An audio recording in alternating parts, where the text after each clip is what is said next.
Welcome to the show. It is the ISO show coming to you live from Harlem, New York. It is Thursday, May 22nd, coming after a big-time Knicks meltdown choke against the Indiana Pacers. Huge comeback by the Pacers. Tyrese Halliburton choke signing the Knicks in front of Reggie Miller in the Garden.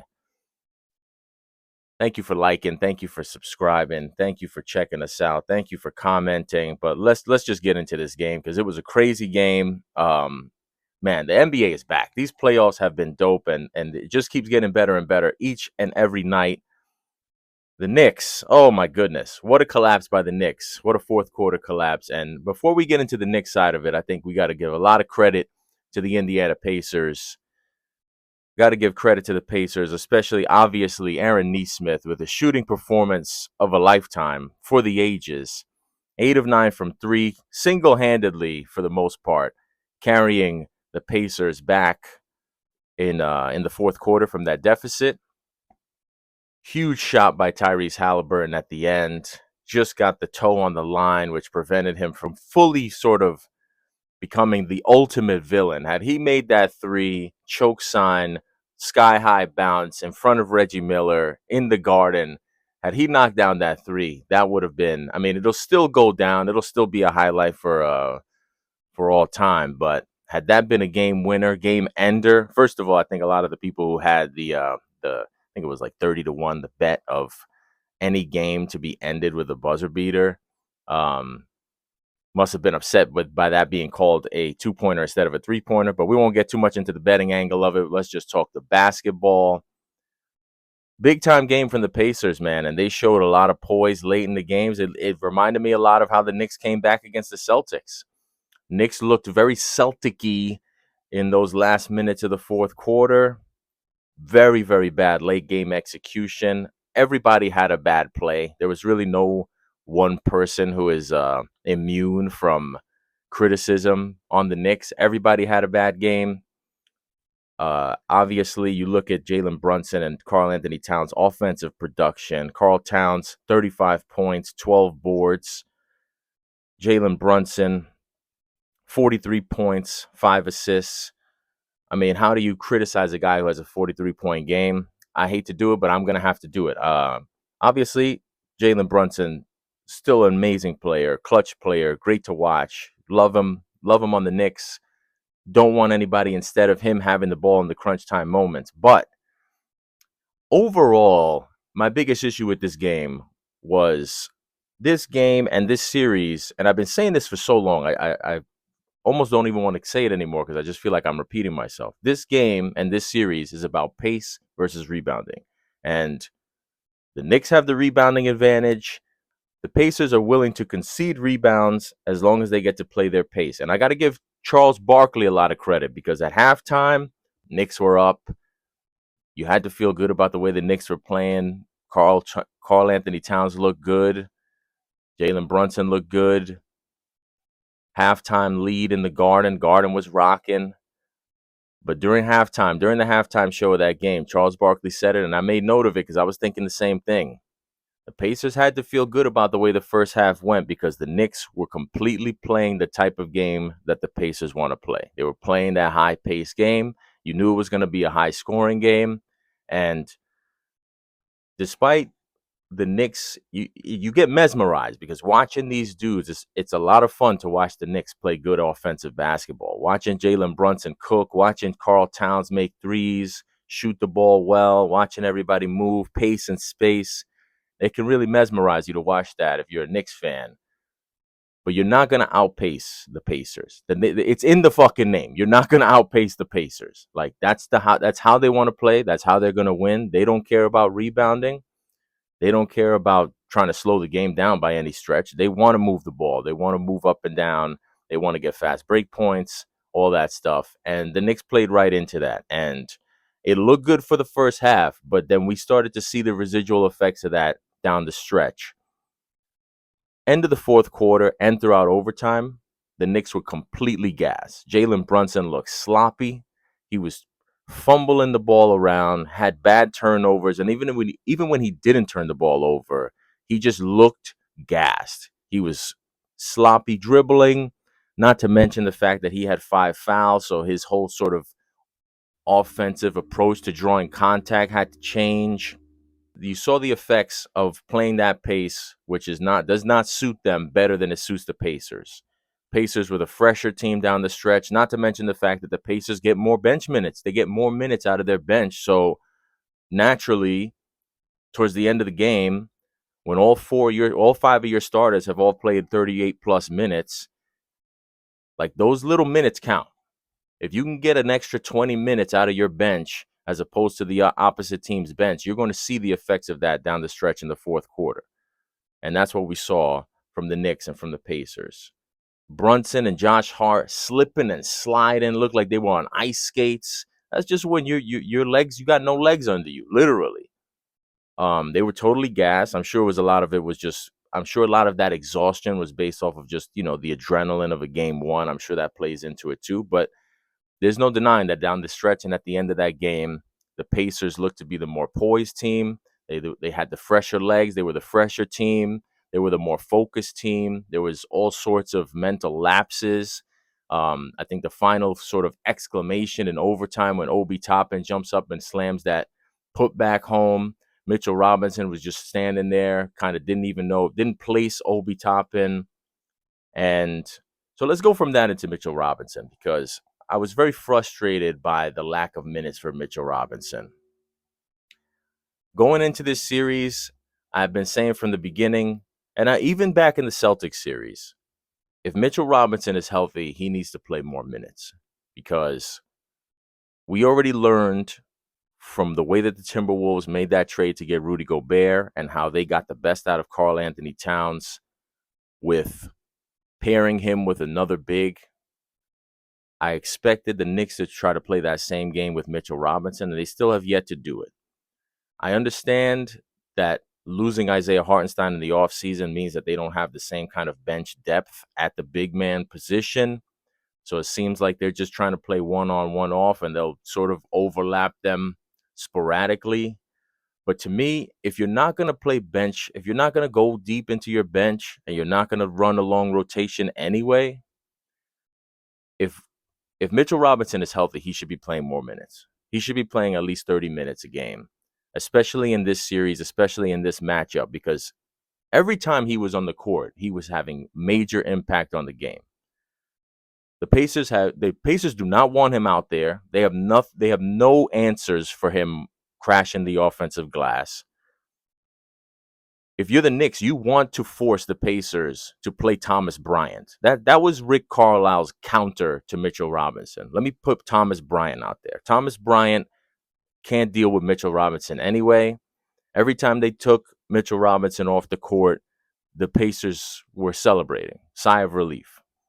So, although Mitchell Robinson had a couple of goofs and gaffes towards the end of the game, doesn't matter. To me, he was super impactful on the game every time he was in there. You saw in the fourth quarter when Jalen Brunson got his 5th foul, they had to take him out, and Thibodeau was forced to go to the big man lineup, pairing Towns and Mitchell Robinson on the court at the same time. They go on a 10-0 run. That was the best the Knicks looked the whole game. Their best stretch of basketball was with Jalen Brunson, ironically, on the bench, and with the 2 big lineup of Karl Anthony Towns and Mitchell Robinson. That was the best they looked the whole entire game. That was when they were leaning into their advantage in this series. And they didn't play that enough, and they didn't play it enough down the stretch, in my opinion. Moving on from Mitchell Robinson, then we have Mikal Bridges. Now, I gave Mikal Bridges all the credit in the world for when he excelled during the Celtics series. He had that one big offensive fourth quarter that essentially won them a game.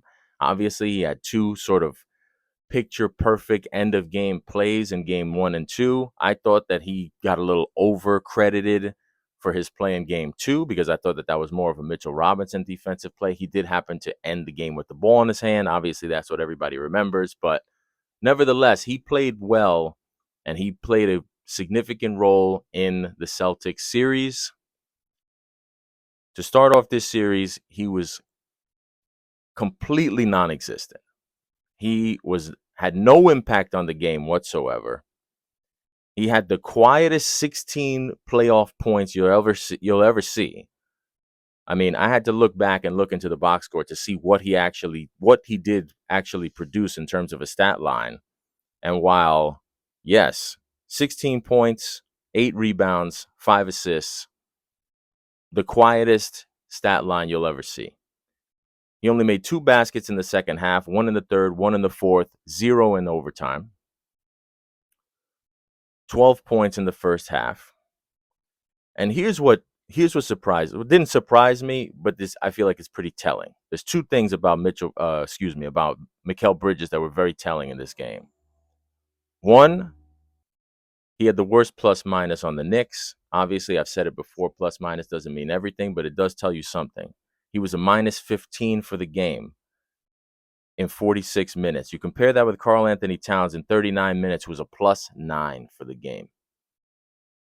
The only starter to have a positive plus minus on the Knicks, Karl Anthony Towns plus 9 for the game, Mikal Bridges minus 15, a Knicks worst. Also, Mikal Bridges, 46 minutes, 0 fouls. Now, typically, you say, hey, guys out there plays all those minutes, plays defense without fouling, but minus the plays defense part. That's the problem. You got Mikal Bridges here to play defense. That's one of his biggest responsibilities on this team, on this roster. He was invisible on defense. And in a game that goes into overtime, that was such a physical game. A lot of stretches of the game, the refs were letting them play. It was a very physical game. There were 2 Knicks who finished the game without fouls. Mikal Bridges and DeLon Wright, who played 32 seconds or whatever it was. They were the only 2 Knicks who played without fouling. To me, for you to play 46 minutes in that game and not commit 1 foul, that just means that you're not playing aggressive defense. You're not engaged. Even Cam Payne, say what you want about him. He played 10 minutes. He had 3 fouls. I mean, you don't want him out there hacking people, but that tells me that he's at least engaged. He's at least out there getting involved, D'ing up, imposing physicality on the game. To play that many minutes and to exit the game without 1 foul, that just, to me, that's a telling stat about what kind of game Mikal Bridges had. I went back and watched the game. I just felt like a lot of the game, he's just walking around, standing around, not contesting expeditiously. And yeah, the Knicks were just totally gassed. They were late on the closeouts in the fourth quarter. The whole reason why you have OG Anunoby and Mikal Bridges, the wings stop themselves. The whole reason that they're there is to prevent what happened last night from happening. No excuse for Nesmith to, listen, Nesmith made a lot of tough shots, but a lot of those shots were NBA wide open threes. They just couldn't get over the screens. And then they weren't even trying to get over the screens. They were switching, and they couldn't even switch in time. Josh Hart gave up an easy back cut layup to Andrew Nembhard, which was a beautiful dime from Tyrese Halliburton. Beautiful pass. Their late game execution was fantastic. Obviously, you cannot assume that they're going to have that type of elite shot making from game to game. That's why I feel like the positive thing for the Knicks is that it took obviously an incredible, never going to happen again 3-point shooting performance from Nesmith for them to win a game in overtime. And the Pacers had to win that game. If you have a game where Aaron Nesmith is going to shoot like that and give you 30 points, you have to win that game. So the Pacers, kudos to the Pacers. They got the job done, found a way to win that game. But there was really no reason for the Knicks to lose that game. Concerning stat for the Knicks, they forced 7 turnovers. They had 15 turnovers. Pacers' 7 turnovers led to 4 Knicks points. 15 Knicks turnovers led to 27 Pacer points. 23-point gap in turnover points. That's a problem. And that's a problem when you're trying to play that pace. That's what happens. You're going to increase your turnovers. Pacers are running down the court for fast break points. That's exactly what they want. Even if they're down at the half, that's exactly what they want, because they know at the end of the game, they're going to have the stamina that you are not going to have because that's the way that they play. Um, Obviously, we know that the Knicks play their starters a ton of minutes, so that it's not like they're not in shape. It's not like they're not conditioned to complete these games. But there's a difference between completing a grinded out, long, slow paced game and playing, 40 plus minutes and playing a game 40 plus minutes where you're running up and down the court and the Pacers got you chasing your tail. Um, Knicks totally played into that. Don't think they gave Mitchell Robinson enough minutes. Don't think they leaned into into their size advantage and their rebounding advantage. And obviously, you get what you get. That's the result of the game. That's how it goes. And we'll see if they make the adjustments for game two. I mean, series is far from over. I actually was not shocked to see the Knicks lose game one. The way that it played out really got to hurt your heart if you're a Knicks fan to see them kind of go on that middle of the fourth quarter stretch where they kind of you felt like they were solidifying the victory, only to have just a, a disgusting collapse. I mean, that was really really rough to watch. But it happens, and they could bounce back. They can move on. I thought that the watching the post game press conference, it seemed like everybody had the right perspective. Like we just need to watch the tape, see what we did wrong, and bounce back. Nobody was kind of giving up on the series at all, which is what you want to hear from the Knicks. But yeah, I think they're gonna have to make some adjustments because if they're gonna play that kind of pace and space game, they're gonna try to outpace the Pacers at their own game. Good luck, man. I don't know how you're gonna outpace the Pacers. It's silly, but we shall see. We'll see if Tom Thibodeau adjusts and decides to try to go with a bigger lineup, play if he does decide to play some more minutes where you get both Cat and Mitchell Robinson on the court together at the same time. I just feel like you also see Cat at the end of the game, at the end of the fourth quarter. He was great in the fourth quarter. I think he had 13 points in the fourth quarter. And he did as good of a job getting out and contesting the threes as he can. We understand that that is not his strong suit, which is even more reason why they would be better served by having more Mitchell Robinson minutes on the court, because every time Karl Anthony Towns is trying to drop back into the paint, they're just leaving wide open threes. Also, Knicks, so many critical missed free throws down the stretch. And I'm not going to I don't know why that is, but I will tell you this. Again, they look completely gassed. When you're running up and down the court, high-paced game, and you have to settle down and hit critical free throws, it's a lot harder to turn down when you're running up and down and you're fully gassed, as opposed to having a little bit more of your legs underneath you when you go to the free throw line late in the fourth quarter or in overtime. Maybe you have a better chance to make those free throws if you're not completely wiped out from trying to chase Tyrese Halliburton up and down the court for 3.5, 4.5 quarters. So we'll see what the Knicks do, how they adjust, how they bounce back. Series is far from over. I would not panic if I were Knicks fans, but I will say I'm going to be looking to see what kind of strategy they employ for game two. Are they going to try to continue? They're going to just look at it like, hey, this guy went 8 for 9 for 3. If it's not for that, we can't expect him to do that again. We just stick to our game plan. I think that's going to be a mistake, because I think you're going to wear yourself out by the end of all of these games. And if it's a close game, you're not going to have the fresh legs that the Pacers have, because they do run a deeper rotation. They do give their guys more minutes, and expand that out for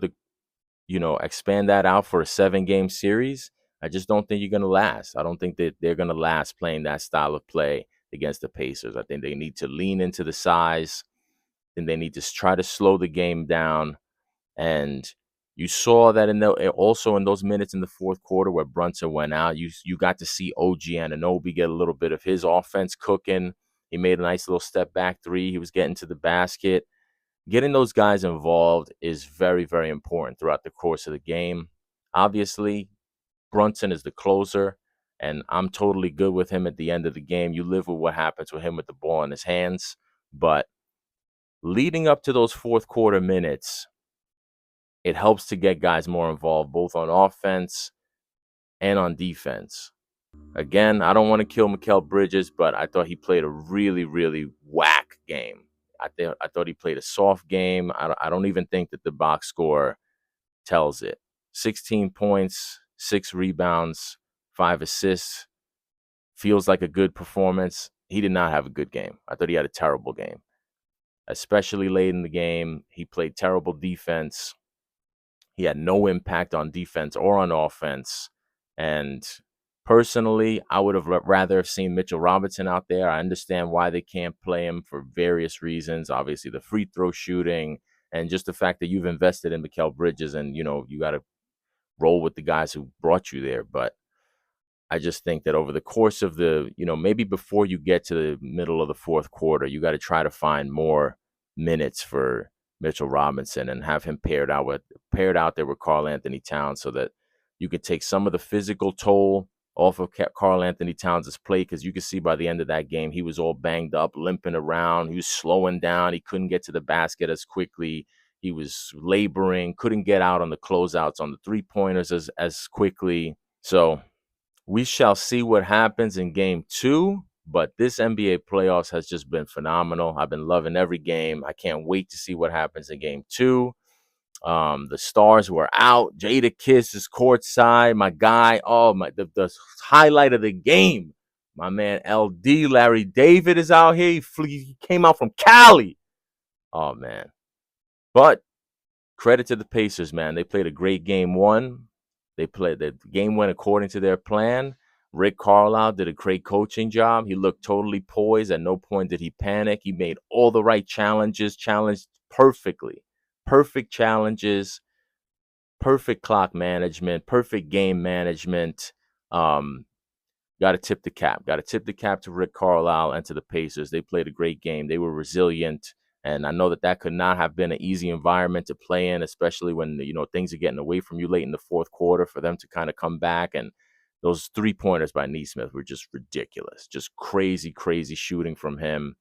Tyrese Halliburton hit a couple of big threes even before he made that buzzer beater shot. Ironically, the buzzer beater shot was, to me, the least impressive of the shots that he made.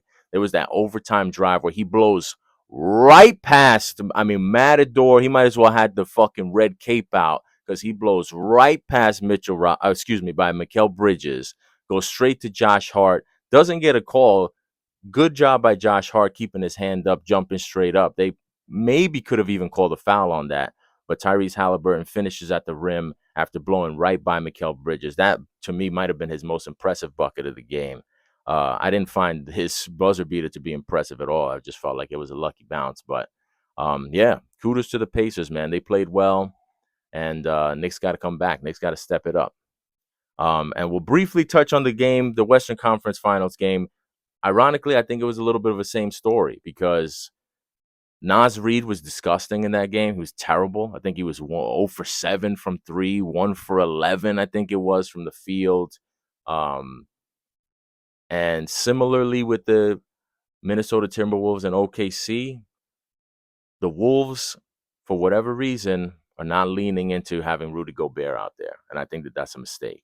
Rudy Gobert, you're not going to win without Rudy Gobert, whether you like it or not. Your team is attached to the Rudy Gobert train. Like, you're not going to keep him on the bench. And as great as Julius Randle has been, the whole advantage that the Minnesota Timberwolves have in that series against OKC is having Rudy Gobert and Julius Randle out on the court at the same time.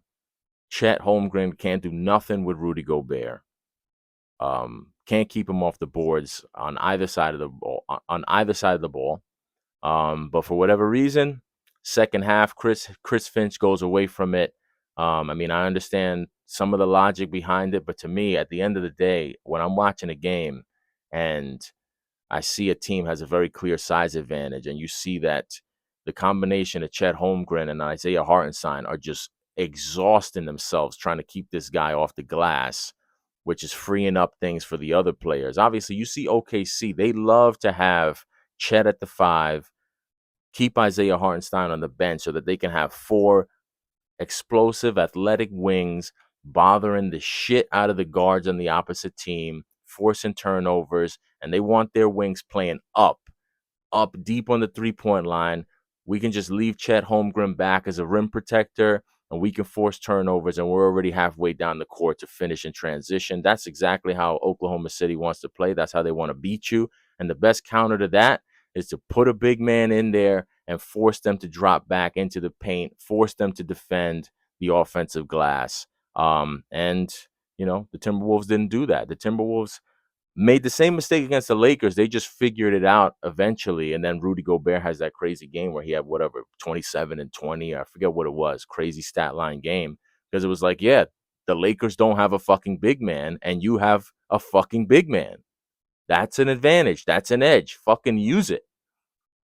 I don't know, man. Like, I'm all for the pace and space type of basketball. Not everybody has a big time 7-footer that can have impact on games. But when I see these teams who have guys who can make a mark on a game just by being big and they don't do it and then they lose, it's frustrating. But we shall see. We'll see how the rest of the series plays out. We got game 2 tonight in Oklahoma City. So the Minnesota Timberwolves will have a chance to bounce back. And then we got the game 2 in the Garden tomorrow night. Another Friday night in the Garden. Let's see if the Knicks bounce back. I'll check y'all out next time. 3 to the Dome. Peace.